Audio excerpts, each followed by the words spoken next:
Hey, good morning, everybody that's hanging out on our live stream. Welcome. Ken, not here. Ray Gustafson, we mentioned this yesterday. He is here. What's up, Ray? It's going well. Glad to be back. Glad to have you. Yeah. Yeah. Well, all the years that I was here, 4 years ago and beyond, I didn't really do much of the video. So, Right. hey, Yeah. so, So great to have you. yeah, people are like shocked probably this No, morning. They're taking a sip of their coffee and they're like, wait a minute. Spit takes everywhere. Yeah. No. It's good to have you. So yeah, Ray is here for today and tomorrow. Yeah. And he's been hanging out in with his family in Minnesota, right there in beautiful Minneapolis. Yeah, a great city. It really is. Yeah, I've yet to go there, but I've been wanting to go. I've been to a few NFL stadiums, and I feel like that's one I want to definitely go check out. And if they end up drafting J.J. McCarthy, former Michigan quarterback, which that's been thrown around, I'm gonna have to go. Okay, I'm gonna have to go check out a game there. Well, you got a place to stay. We got a guest bedroom. That's wonderful. Our rates are a little better than hotel. We won't gouge you when you come to town. Good. And so, I'm glad. Yeah. But no, seriously, if you do, you got a place to stay. We got an extra room. Awesome. Yeah. I will keep that in mind. Be fun to have you. So it's just a short 8.5 hour drive. It's not, Yeah. What do you take? What highway? Do you just 94 pretty much the whole way? 94 all the way in. Oh, man. Yep. Get through Chicago, through the tolls, and then it's just miles and miles of nothing across Wisconsin. And well, you got the Dells. That kind of breaks it up a little bit, if you want to pull in there and kind of check out some things at the Dells. But other than that, it's once you get past the Dells, then it's just miles of cornfields. Oh, geez. Yeah, I might have to check that out. Well, anytime, my friend. When it's not snowing, which usually from about July 15th till about July 18th, we don't get any snow. Right. Okay. Yeah, that's what I was thinking. There's that small little window of time. Yeah, about those 3-4 days there. Yeah. But what a wild winter, though. Speaking of snow, did you guys get a lot of snow? No. Yeah, last winter we hit. I think it was like the third snowiest. I think we had like 97 inches for the winter. Yeah. And this past winter, I think we had maybe 20. I used the snowblower once. Wow. Yeah, and it was just a couple of small, maybe 6-7 inches. Twice, and then the rest was just nuisance. Half an inch here, half an inch there, maybe an inch, and it would melt. We were 80 last week. I mean, and that's unheard of for April. That is crazy. Yeah. All right, let's get back to the show here. Then we drop down to 38, and then we're back to some sunshine tomorrow, but it's going to be breezy and cool with a high of only 53. I'm WSBT 22 Chief Meteorologist Carrie Pujol. It's the morning show with Jonny and Ken on 94.9 WSJM. Hey, good morning. You can be part of the show anytime. You can call 925-WSJM. You can email let's talk at WSJM.com. We're hanging out on our Facebook, X, and YouTube if you want to come hang with us. Ken is gone for the next few days, so Ray Gustafson is hanging out for, today and tomorrow. Who's this strange guy? Who's Ray? Who is this guy? Right. Now, you may remember Ray Gustafson, who was here for a while and did a great job hanging out in our one. I mean, you did all kinds of different stuff in the building, but I know you and I, because I was on one of the other stations, you and I would chat on a regular after each show. So. Right. Well, we were talking off air before we came on about just the many hats that you wear when you work in radio, and especially when you have several stations within the building like we do here in US Family, Yeah, you wear many hats. So I did the news talk on WSJM Sports. I did production. I did news. I did the morning show when Pat retired. Geez, how many years ago was that? I can't keep track anymore. 6 years, 6 years ago, maybe. I think Pat retired. Yeah. And so, so I was here. And then when it was announced that Ken was going to be out, they reached out to me because I still stay in contact with everybody. And they're like, hey, you want to come out and play radio for a little bit? Right. I'm like, I'm glad to do it. It's fun. Yeah. So drove across Saturdays, kind of relaxed a little bit Sunday. And then I was in the studio here yesterday. Yeah. You didn't see me. I kind of hid just a little to the left of the camera. And here I am today. You are. We were just talking about how I need to make a road trip to go hang out with you guys over in Minneapolis because I also like to plan my trips around sports. Yeah. And I thought, man, I would love. I was talking to Brett Wachowski last week about, or a couple weeks ago, about how he's been visiting a lot of different baseball stadiums. Right. I'd like to do that, but with football stadiums, because there's a lot of really cool ones, and they keep building these massive, ridiculous ones. Like I want to go to the one in Vegas, the Allegiant Stadium, just because that looks awesome.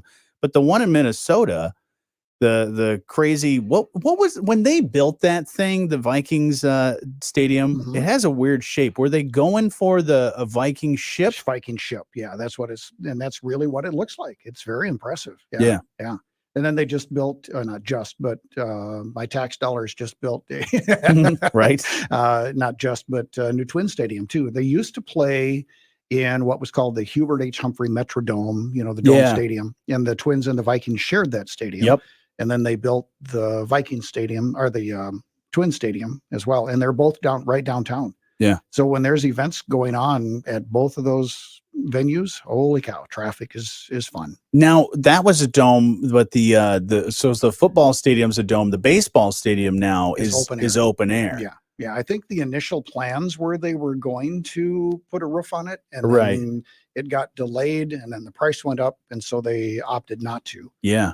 But I think a lot of people like outdoor. For baseball. For baseball, I've never been to an indoor stadium for baseball, and I just don't know how I would feel about it. Right. Yeah. I mean, it was the old Metrodome was designed for football, and then they played baseball in it, so it really wasn't designed well. No. And the Twins played in there a long time. That was like I think they built that in the early 80s. Yeah, I think they used to say that fly balls were very hard because you got the white ceiling. The white roof, yeah. And it did not really work out for them. And there were rumors that because it was an inflatable stadium, that the engineers, unbeknownst to anybody, is they could push in air from different sides, to keep it inflated. And when the Twins were up to bat, they would push the air in behind home plate. So I don't know if it made any difference or not. And then when the opposing team was up to bat, they would push the air in from the other side of the stadium to kind of push a negative air against the ball. I don't know if it ever did anything. But I have always wondered that about that when it comes to baseball, because they always say, like in Colorado, the Rockies, they're like, oh yeah, you can hit tons of home runs out there because of the thin air. Right. I wonder if that's the same case when you have these domes, because it's a controlled environment. There's not going to be any wind or anything like that. Yeah. But the inflatable stadiums are strange, because the Pontiac Silverdome was another one of those inflatable stadiums, and then when that was closed and started to fall apart, that was the first thing that went, was the inflatable part of the dome. Yeah, as soon as you shut those vents off, I think the roof goes down within half an hour or something. I think it's completely deflated. Well, it actually, the Metrodome back there deflated because of heavy snow. It blew out, and it went down within seconds. Yep. I mean, once one of those panels blow out, it was down instantly. Man. Yeah. Could you imagine being inside something like that? Right. Yeah, I imagine, like when I was a kid in kindergarten, they had the parachute thing that you're like, everybody go underneath this thing. Yeah. Or a hot air balloon. Take the air out of that. And then the dome actually holds up a lot of the lights and the scoreboard and things too. So I mean, it's holding up a lot of weight. So yeah, but they would actually deflate it when they had to work on things. They would deflate it so they didn't have to put the big ladders and things up to try to get to the scoreboards and things. That's interesting. Yeah. I've never been into one of those stadiums, but I've always been fascinated by the way that all works. Right. Some stadiums, this is pretty interesting. With we've been talking about this in the past with Caitlin Clark and her basketball career, how it's just starting out with WNBA, so her professional stuff. She had that big endorsement deal from Nike. She's got a shoe deal, and they're hoping that her shoes sell like her jersey did. Her jersey, I think, sold out in a very short amount of time. It was like minutes. Yeah. And I saw another stat that she has sold more of her jersey than the entire Dallas Cowboys franchise last year had sold jerseys. Wow. I hadn't heard that stat. Yeah, so they're really banking on her doing well. Nike's hoping that her 8-year shoe deal worth about $28 million plus a signature shoe. So that will be coming out. So when she was drafted, her jersey's sold out. Nike's counting on that fact of kind of the frenzy with her shoes. Oh, and Puma could have had her for $3 million, but they passed. Did it say why? No, I don't know. Because she had a ton of shoe companies going after her. I think even at one point, Under Armour, they were going after her, and Steph Curry, who she's a fan of, and in the NBA, he has a shoe deal with Under Armour, and thought, we can entice him to get over. But she's got the big shoe deal. But speaking of stadiums, I've been seeing just about every different team in the WNBA has been saying, well, we've got to move. We've got to move our game because Caitlin Clark and the Indiana Fever are going to be coming into town. Right. Because a lot of the WNBA teams will play in different stadiums, smaller arenas that seat like maybe 5,000 to 10,000. So they need a bigger venue. They need the bigger venue. Right. So they're going to the bigger places to do that. Why do you think all these years now, I mean, just with the WNBA, all the hype right now, but why hasn't there been much hype for sportscasters don't cover typically women's sports as much? Is it because of revenue, you think? I think because we had that stat when it came to her salary being $76,000 a year or something like that. Yeah. And it was because that the WNBA makes 177 times less or something than the NBA. Right. And so that's why those guys are making $10-12 million a year on rookie deals. So I don't know, because there's always been great players in the WNBA, even from the start. Right. So I don't know. I'm hoping that this will help not only her and her popularity, and she'll make some more money, but that trickle down to the entire WNBA, and maybe a lot of advertisers will start coming in because their ad revenue has not been good. And they've got, I guess I would also say too, that it's in a weird time of year. It's summertime when they're playing. So not a lot of other things are going on, which you'd think might be a good advantage for them. Right.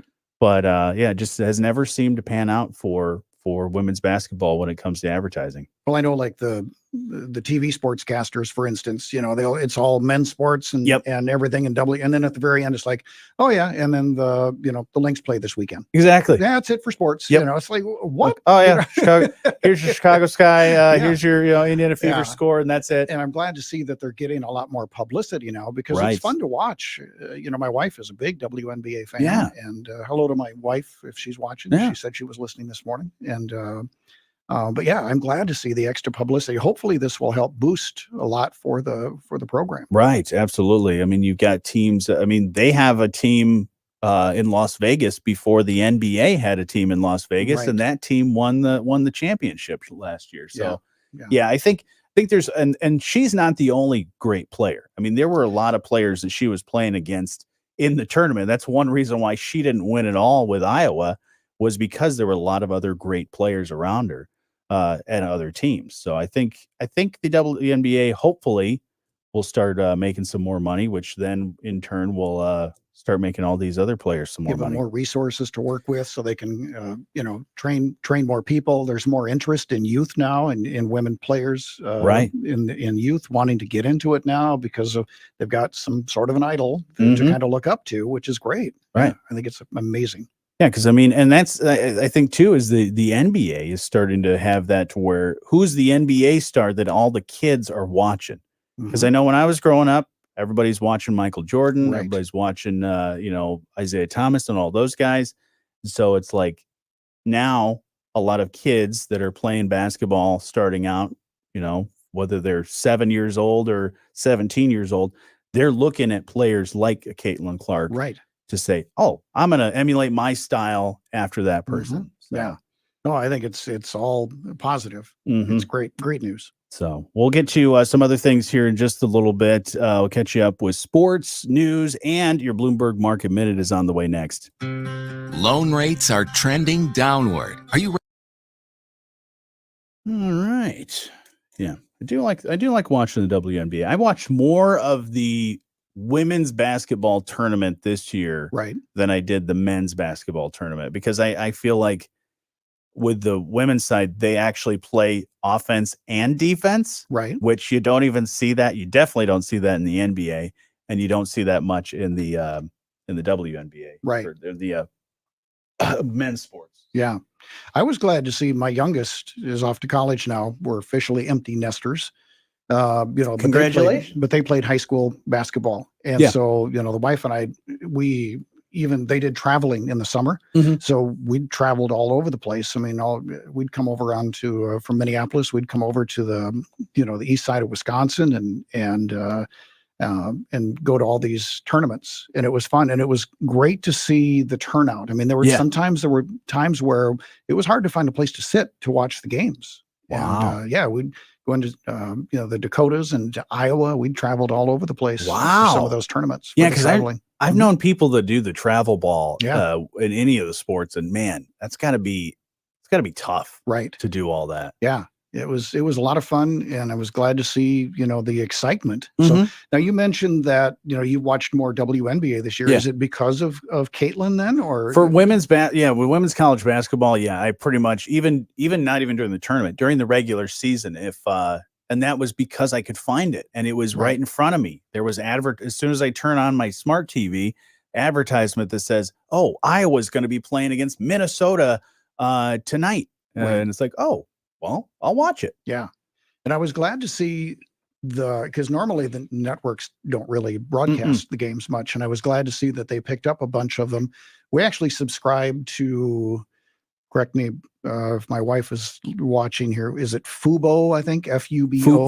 Fubo. Yeah. The TV. Yeah. We wanted to watch, and so she did the free trial for a week because it's like $80 a month or something for it to subscribe to it. So we did it for like a week and watched some stuff on it, and then shut it off. Got a free trial out of it. I do the free trial. I did that same thing for the Super Bowl. Did you? I was like, I'm going to do the free trial thing. Yeah. Jeff on our Facebook page says that he was just recently in Minneapolis. Last Wednesday through Friday. He travels for work. Did he? I was going to say, did he lose a bet or something? No, I'm kidding. Said it's much cooler there. It is a little bit. It's, keep in mind where we're at here. Minneapolis is about 150 miles farther north in the continent here in the country. So it is a little bit cooler. Like I said, we did hit 80 last week, but I think yesterday it was the same temperature as it was here, though. Nice. Yeah. Jeff also says that there is a great Irish pub just outside of the Twins Stadium. He didn't say the name because there's several. No, he didn't say. I would assume there's several Irish pubs. Yeah, exactly. I'm wondering which one. Jeff, let us know what the name of it is if you remember. Yeah. And I'll tell you if I've been there. So I believe your wife has chimed in. She said there was very little exposure for the WNBA. If you don't see them, you can support them. Yeah, you're exactly right. Yeah, exactly. Yep. Because that's the thing.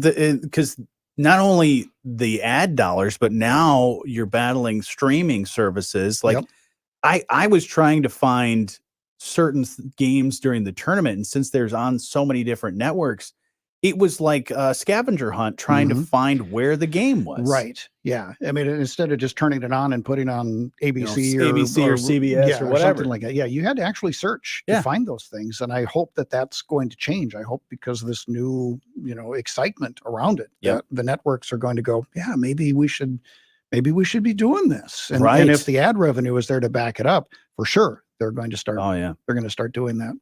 I mean, they had all the ESPN 2s and 3s and all that stuff. And I think they have one that's dedicated to women's sports as well. I think that's ESPN 8, the Ocho. The Ocho, yes. During the pandemic, I was happy about this because during the pandemic, they created the Ocho on ESPN and on the app. And they had like the cherry spit competition from an Eau Claire. And then there was all kinds of random stuff. I like watching the cornhole tournaments, seeing that stuff. Yeah, ask my wife about cornhole, but the cornhole tournaments. But I like some of those little quirky things. They're kind of fun to watch, though. I don't know, horseshoes, or even I'll even watch. I'll sometimes turn on the TV and watch fishing where they're just out on the boat doing fishing. If I need a nap, I'll watch fishing. Yeah. But, yeah. I used to do that with golf. Yeah. If I wanted to take a nap, I'd watch golf. Yeah. Because it was very soothing because they were always very The quiet. announcers are always talking like that classic style. And I was like, oh, I'll just turn that on nice and low and just relax. It'd be great. Yep. Yeah, exactly. But yeah. Bill says he feels the same way when it comes to not being out there in your face as when it comes to sports car racing. He said it's kind of a side note unless a big athlete from another sport is there. Yeah, I mean, pretty much it's just NASCAR is like the top one, and then you get the Formula One a little bit for stuff. But anyways, let's get back to it. It's the morning show on 94.9 WSJM. Almost 7:30, having a great time this morning. It's Tuesday, April 23rd, off and on rain this morning, and maybe some high winds as well, up to 30 miles per hour. It's going to be a high of 60 today. Later tonight, some cloudy skies, 50-50 chance for some rain and storms with a low down to 38. They said we could see some significant rain, but it doesn't look like it's doing much of anything right now. Yeah, not right now. Yeah. So, but probably pick up at some point. Yeah, by the time we finish work, right? That voice you hear is Ray Gustafson. He's been hanging out today, and he'll be doing the same thing tomorrow. Ken is gone, be back on Friday. So we got a lot to get to here this morning. Let's find out what's happening in the news. WSJM News Now. Team coverage from the WSJM Newsroom on News Talk Sports 94.9 WSJM. In the WSJM Newsroom, I'm Ray Gustafson. Here's some of the stories we're working on for you this morning. Governor Whitmer announcing a $290 million. Apparently, it's for some new funding to update the state's water infrastructure. I know that's been an issue for a long time, lead pipes and so the governor is expressing concerns over those pipes, sewer pipes and treatment systems and treatment centers, dangerously old. That's what my wife says about me. The coalition of nonpartisan groups across the state met yesterday to urge lawmakers to include investments in the next budget that would protect our natural resources and fight against climate change. Those natural resources could be affected, of course, even by sewer drains and things that are leaking. Berrien County Health Department spreading awareness about the dangers of underage drinking. This is Alcohol Awareness Month.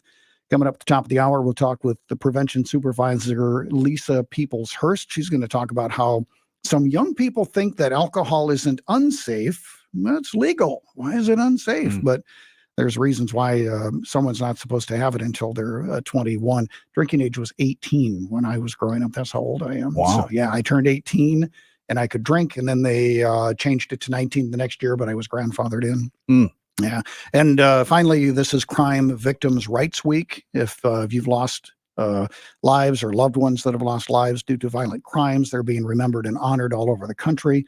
Apparently, there's going to be a flagpole ceremony on Thursday at 12:15 in Cassopolis. So we'll talk about that coming up at the top of the hour, too. All right. You mentioned this week, but also today, did you know, perfect timing as you work in transportation at a school. Today's School Bus Driver Day. It is. I didn't even realize that. Yes. School Bus Driver Appreciation Day, I believe is what they call it. What are you supposed to do on that day? Just be nicer to your school bus driver? They get beat up, not physically, but on the buses they have to deal with kids mornings and afternoons all the time, and it's kind of an underappreciated job. And so it's just a day to kind of recognize bus drivers and say, hey, we thank you for what you do. You're out there, in rain. It's like the old postal saying, exactly. Rain, sleet, snow, or hail, or whatever it is. I mean, they're out there, fighting the traffic and dealing with kids and parents. And it's just a day to kind of recognize our school bus drivers. Yeah. So hats off to our school bus drivers today. Absolutely. Yeah. Fun fact, I didn't realize the school buses have been around since the 1800s. Back then they used horse-drawn carriages to bring the kids. Yeah. I thought you walked uphill both ways. Barefoot. Barefoot in the snow. Yeah, of course. Yeah, exactly. We actually, in Minneapolis, we got our first all-electric bus in a week ago. Yeah, completely electric. And so they're working out some kinks with it to try to figure out some things. One of the main concerns with an all-electric bus is it makes no noise. And so, when it pulls up or pulls away or whatever, you can't hear it running. Yeah. And they're just, I don't know if they're going to install some sort of a beeping device on it or have it make some sort of a noise just so you can hear it. But I found it ironic that it's an all-electric bus, but it still has a 25-gallon diesel tank, but that's for the heater.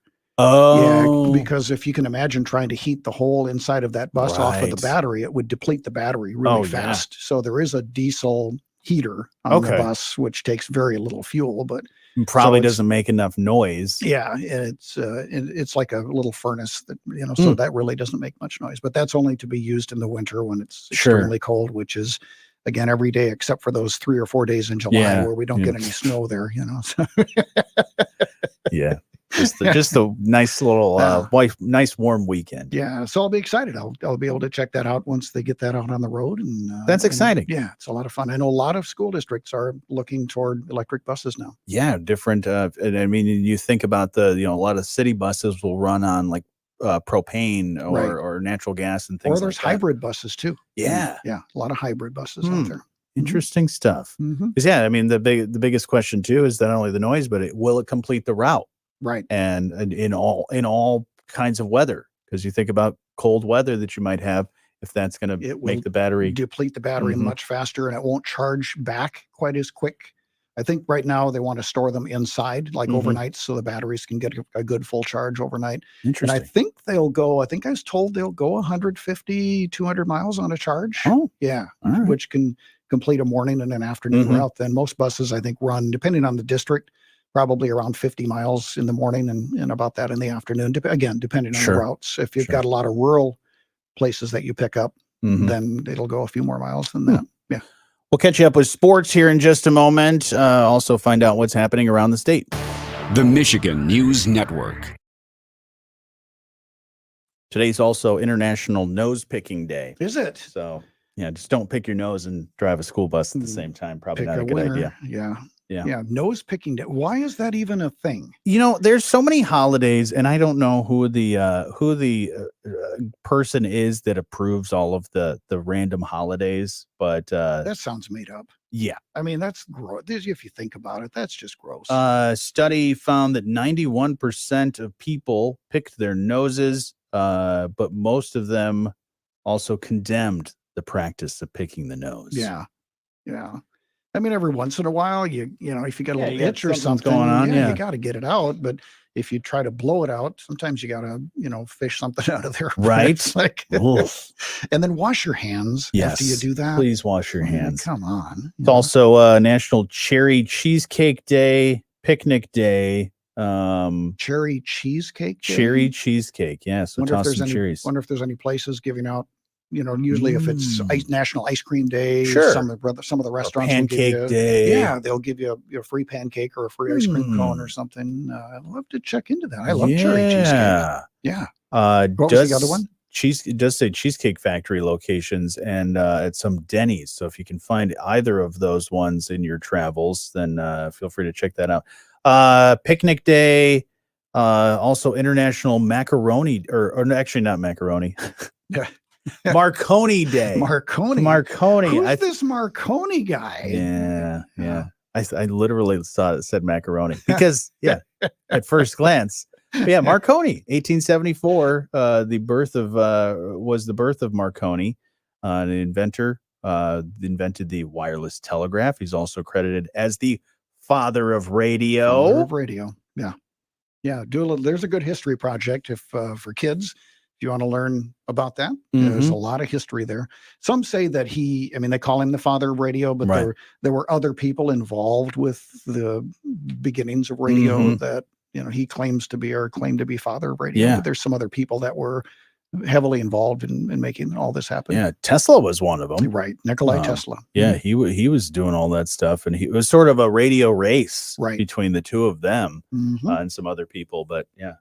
His concept was way different than Marconi's. Well, it wasn't set up to be what it is today. It was actually there were a lot of radio stations that were on that the fire departments used, and they used it because they didn't have telephones back then. Yeah. And so the fire departments actually would have a radio transmitter at the firehouse. Mm-hmm. And then people, the volunteer firefighters then would have a receiver at their house. And then if there was a fire, they would get on and it would alert people to the responders to come and go fight fires. And then eventually, the firefighters would get bored if there wasn't anything going on. So they'd turn on the microphone and pick on the guitar a little bit or sing a few songs just for entertainment. And it just, it grew from there. It moved on from there. Wow.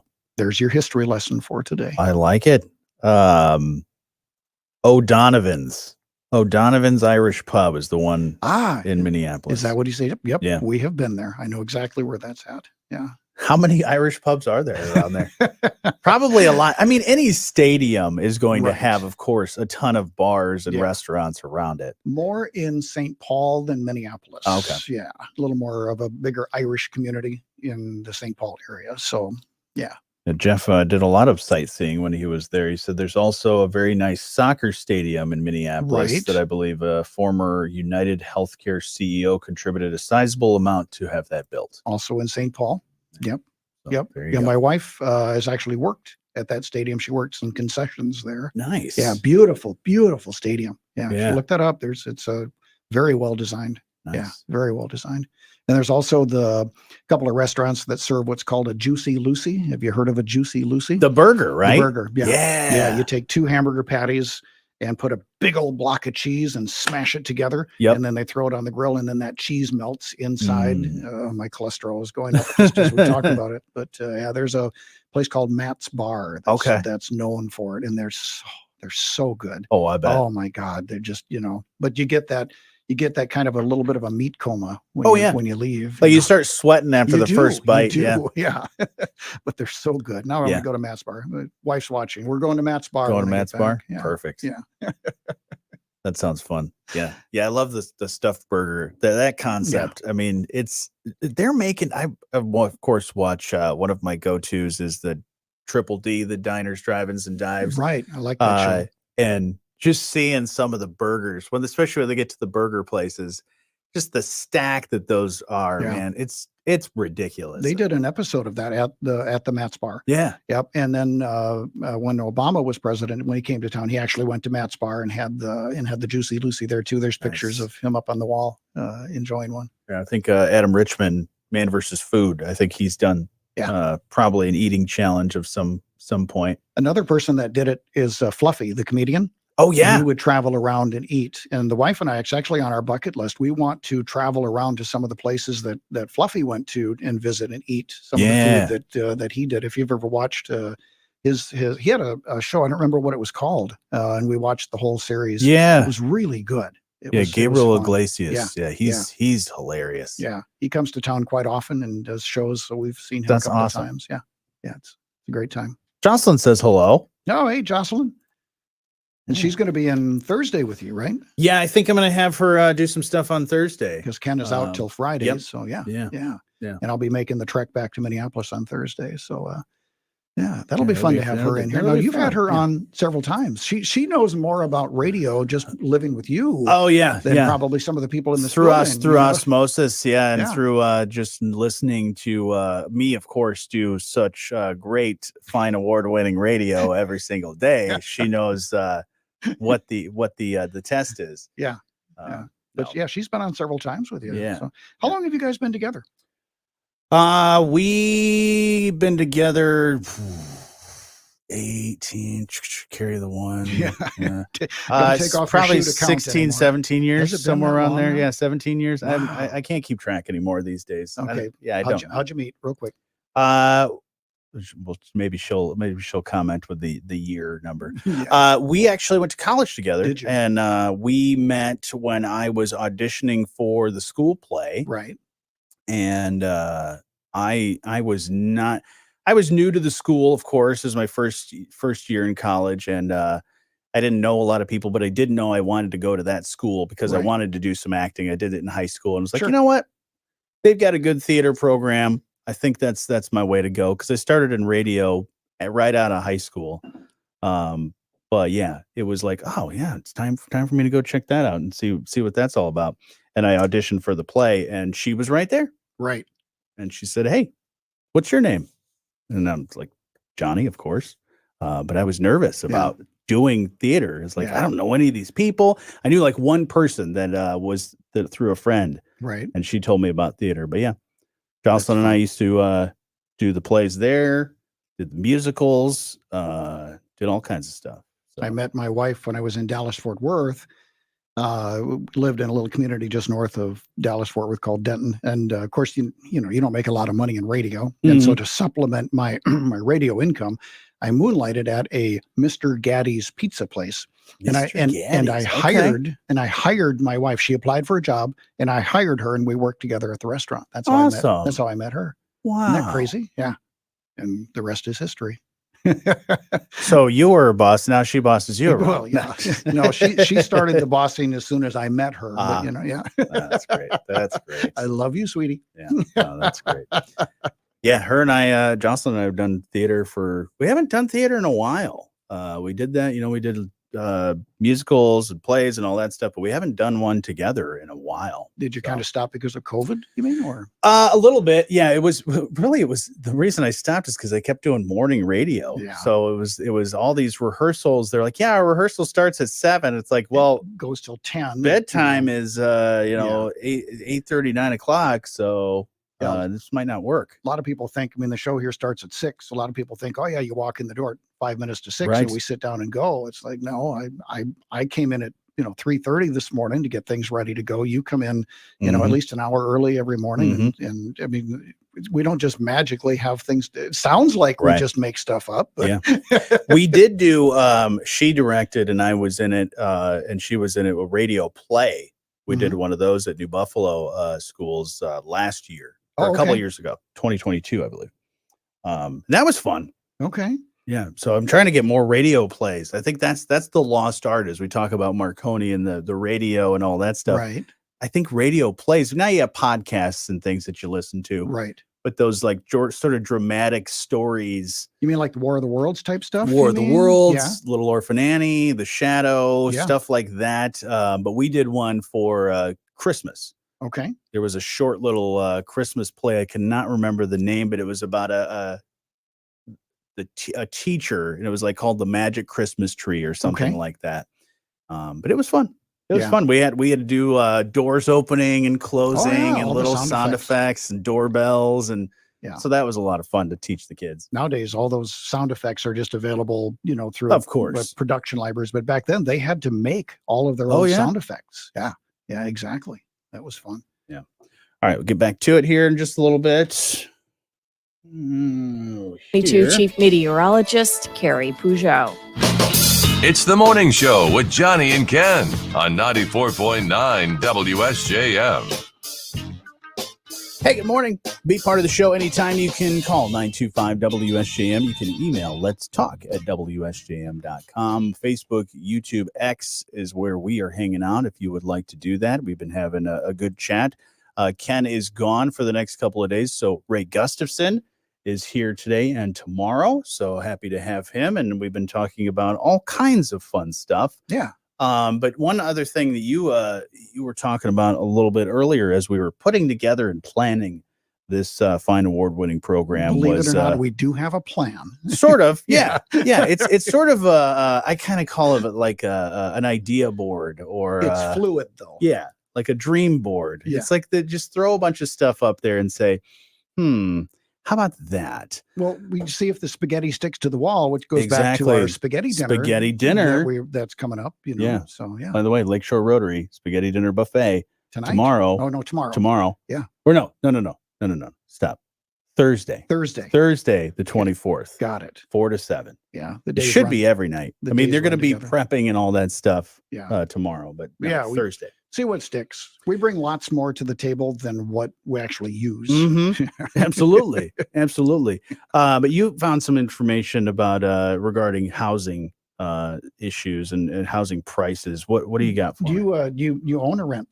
I own. You own? Yeah. Yeah. So do we. And but apparently Have you priced new houses lately? Oh yeah, I'll look at stuff because not they're a brand new house, but I mean just the housing costs. Yeah. I see them pop up. Whether people, you know, I know a lot of realtors, and of course you see them on all the different sites. Like, oh, this new house or this house is up for sale, and you look at it, it's like, okay, that's an okay house, kind of a small house, and then you look at the price, and you're starting to get sticker shock. Yeah.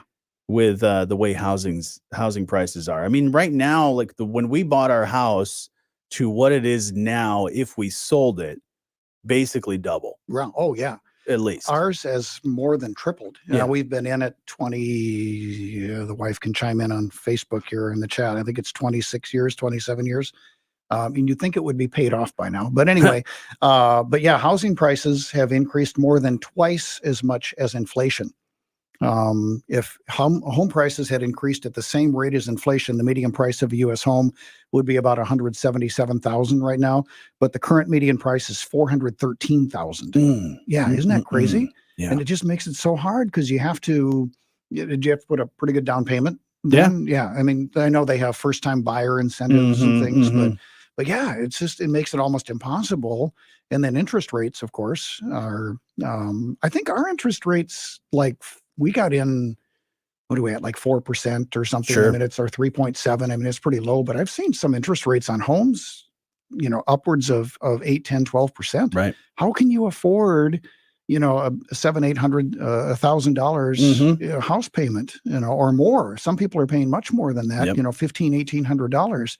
But then you factor in rent. Though, I mean, what's a 2-bedroom apartment around here go? I mean, it can go from up to around $1,500, and that was one of the major deciding factors for us when it was like, okay, well, we need to get another place. We should probably look at buying because of the fact that not only the down payment, maybe we can make that happen, but that's the problem. Is a lot of people that are renting can't make the down payment, so that's why they are renting. The money goes to rent every month. It's hard for them to save. But when it's like your rent is almost double what my house payment would be, is just ridiculous. Yeah. Well, a lot of people are looking at, and we were talking about some of these shows, the food shows and things. You ever watch those tiny house shows? Yep. Yeah. Like Tiny House Nation. I'll watch that one. Those are fun to watch. Tiny homes, homes that are about 500 square feet or so.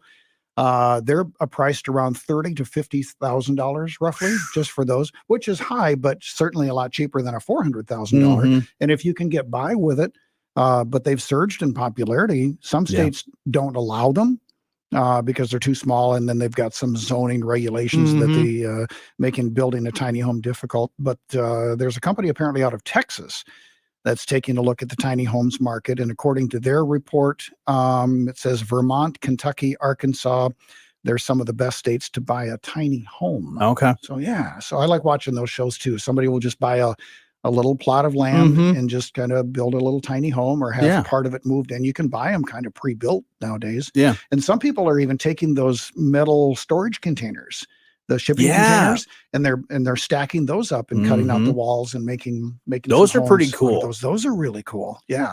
I don't know of many and builders that specialize in that stuff, because I know that, of course, it's a specialty thing, because it's not just anybody can just stack up those things and go. Yeah. But I don't know of any builders that are really specializing in that stuff. There was one back in Minnesota. There was one that went up. I have to think of where it's at. Irrelevant. But there was a home built out of those. And I mean, pretty good sized place that they made out of it. They took several of them and put them together. It's just so funny that the tiny home popularity and the house on wheels thing, because it's like, that's what most trailer parks and mobile home places have been doing for a lot of years. Manufactured homes. Yeah. But it's that those can maybe be a little bit cheaper, because right now that tiny home is they're riding the popularity. Right. Yeah. But I don't know how many people can actually live like that in the tiny homes. That would be, you've been camping, obviously. We have a small camping trailer, and it's fun to go, but but that's small. That's not much smaller than one of these tiny homes, really. But it gets old after a while for me. I got to have a little room to move around and stretch out a little bit. Yeah. I mean, our house isn't that big either. It's just a little story and a half, but But yeah, I got to have some room to move a little bit. Yeah. Well, that's why you just hitch up the house and move it down There somewhere. you go. Just move it on down the road. Yep, exactly. And I was looking at that too when it comes to you mentioned being an empty nester and the kids going off to college. That housing, when it comes to being close to not only colleges but also near good schools, people expect homes in good school districts to cost more. Oh yeah. Now, not exactly how much more, but a new report finds that houses closer to the best schools in every state will run you about $300,000 more. Right. So think the average home about $350,000. So looking at $650,000 just to be near a good school. That's why the value of our place has gone up so much. Is we're in the schools around us are like, especially the high school is everybody wants their kids to go to the high school that we're 4 blocks away from. Yeah. And so every single day we get junk mail. It's like, hey, we want to buy your house. And we get those little letters. We want to buy your house and we'll pay you. And they're telling us how much they'll pay us for it. And it's like, no, I'm not ready to move quite yet. But yeah, our house is almost quadrupled from That's crazy. Value. Yeah. Just in the 25, 26 years that we've been. It's all about where you live. I know. In certain cases. So. Yeah. We live near a school. So, we're down the road. So it's like, oh, well, we're a quick walk down to the high school. So I'm sure ours will continue to go up because of that. Good for you. So, yeah, absolutely. We'll get to your Moody on the Market update here in just a moment. It's the morning show on 94.9 WSJM. Hey, it's Ken Lundberg with the WSJM. All right.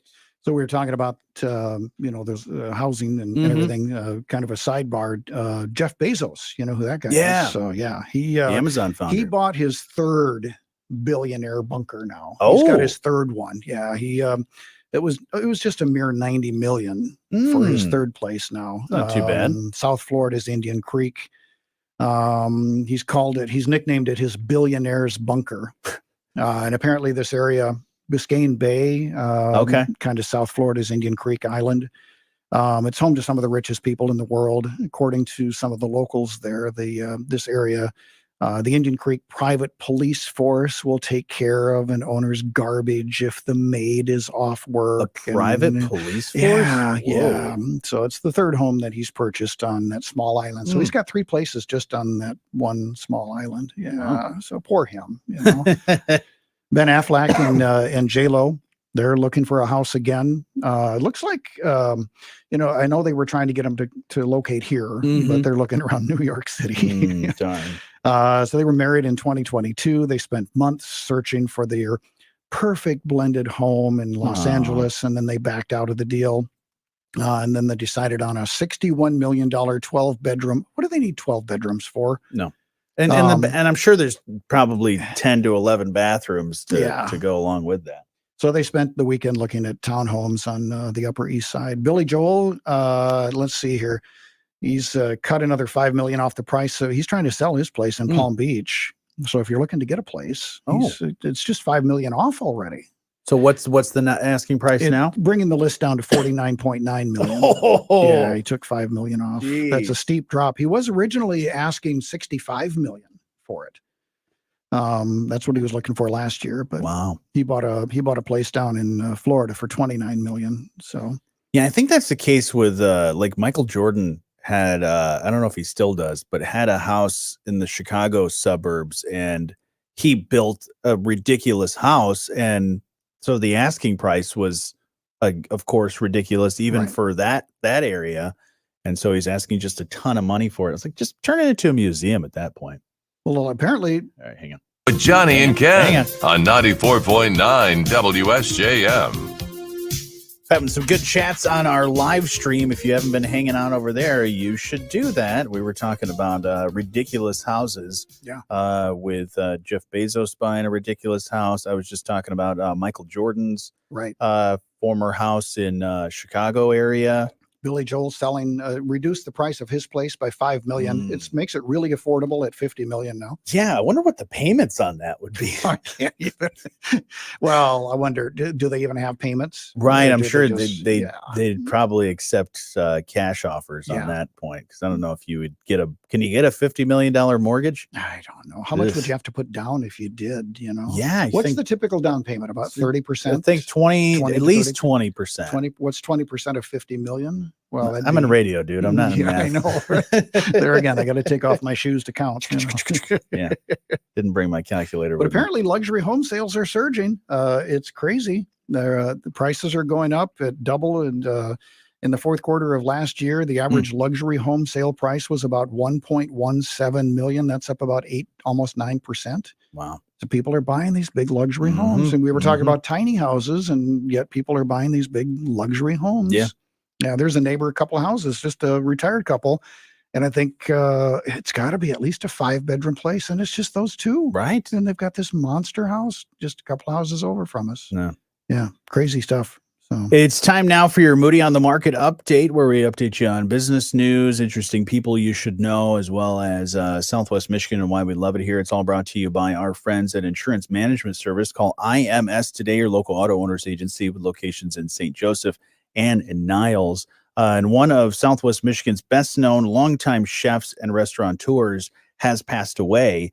Tim Foley was most associated with Bit of Swiss Bakery on Ridge Road in Stevensville for decades. His artisan breads and other creations there were frequently honored in national and international competitions. And in recent years, he's focused on Bread Plus Bar, an upscale casual dining spot on Riverview Drive in Benton Harbor. Great food, great people there.